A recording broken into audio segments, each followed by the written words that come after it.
नमस्कार, ओज economics academy में आप सभी का भरपूर स्वागत है। आज हम लोग पढ़ेंगे अर्थशास्त्र की परिभाषा के संबंध में नियो क्लासिकल अर्थशास्त्रियों का दृष्टिकोण। अर्थशास्त्र की परिभाषा के संबंध में नियो क्लासिकल अर्थशास्त्रियों का जो दृष्टिकोण है उसको हम भौतिक कल्याणवादी दृष्टिकोण या भौतिक कल्याण संबंधी दृष्टिकोण भी कहते हैं। इसे इस नाम से भी जाना जाता है, भौतिक कल्याण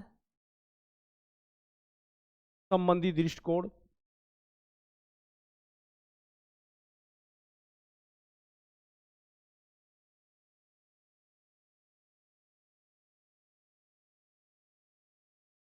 या इसे कल्याण संबंधी दृष्टिकोण भी कहा जाता है। क्लासिकल अर्थशास्त्रियों ने धन के विज्ञान के रूप में जो अर्थशास्त्र की परिभाषा दी, क्लासिकल अर्थशास्त्रियों ने धन के विज्ञान के रूप में जो अर्थशास्त्र की परिभाषा दी, उससे इसका केवल क्षेत्र ही संकुचित नहीं हुआ बल्कि यह शास्त्र ही घृणा का विषय बन गया, क्योंकि इसके कारण साधन साध्य बन गया।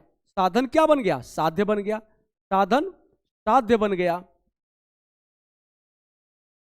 तथा साध्य साधन बन गया।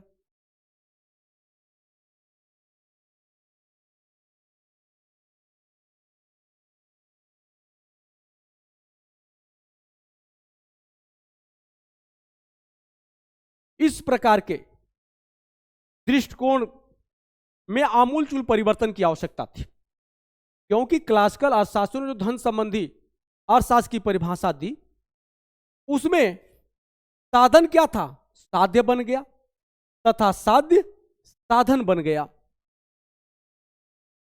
इस प्रकार के दृष्टिकोण में आमूलचूल परिवर्तन की आवश्यकता थी, क्योंकि धन तो साधन है। क्योंकि धन क्या है? धन साधन मात्र है। साध्य है मानव कल्याण। साध्य क्या है? मानव कल्याण।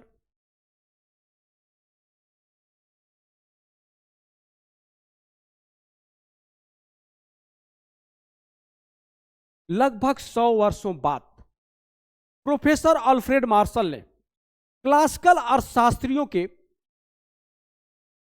अर्थशास्त्रियों की इन परिभाषा के दोषों को दूर करने के उद्देश्य से अर्थशास्त्र की अपनी परिभाषा दी, जिसमें धन की अपेक्षा मनुष्य पर विशेष बल दिया गया। धन साध्य नहीं अपितु साधन के रूप में सामने आया। प्रोफेसर अल्फ्रेड मार्शल ने अपनी प्रसिद्ध पुस्तक प्रिंसिपल्स ऑफ इकोनॉमिक्स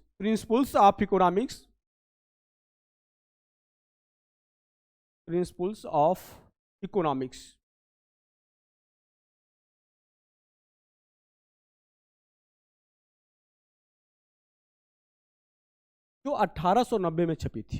कब प्रकाशित हुई? 1890 में। प्रिंसिपल्स ऑफ इकोनॉमिक्स में धन की परिभाषा अर्थशास्त्र की परिभाषा इस प्रकार दी है।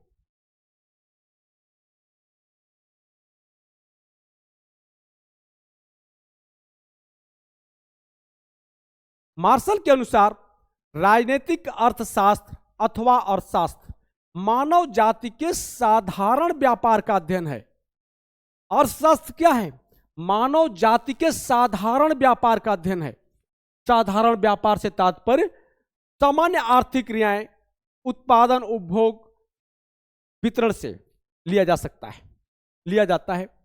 यह व्यक्तिगत सामाजिक क्रियाओं के उस भाग की जांच करता है। यह व्यक्तिगत सामाजिक क्रियाओं के उस भाग की जांच करता है जिसका निकट संबंध कल्याण के भौतिक संसाधनों की प्राप्ति तथा उनके उपभोग से है। यह मार्शल जी की परिभाषा अर्थशास्त्र के संबंध में। मार्शल जी ने कहा भी कि अर्थशास्त्र धन के विज्ञान के साथ साथ मानव कल्याण का शास्त्र भी है। यानी मार्शल जी ने अपनी परिभाषा में धन की अपेक्षा मानव कल्याण पर विशेष बल दिया है। यह ध्यान रखने वाली बात है कि मानव कल्याण ही इनकी परिभाषा में महत्वपूर्ण है, यानी केंद्र बिंदु में है। मार्शल जी पहले अर्थशास्त्री थे जिन्होंने धन को साधन बताया। क्या बताया? धन साधन है। साध्य क्या है? साध्य है मानव कल्याण। इनकी परिभाषा से यह भी निष्कर्ष निकलता है कि धन मनुष्य के लिए है। धन क्या है? मनुष्य के लिए है। मार्शल जी के अनुसार धन क्या है? धन मनुष्य के लिए है, न कि मनुष्य धन के लिए है।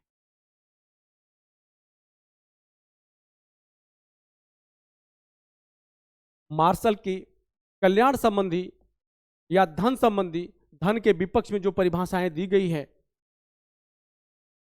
उसकी चर्चा हम लोगों ने आज थोड़ा किया। अगले क्लास में हम इन परिभाषाओं का मूल्यांकन करेंगे। धन्यवाद।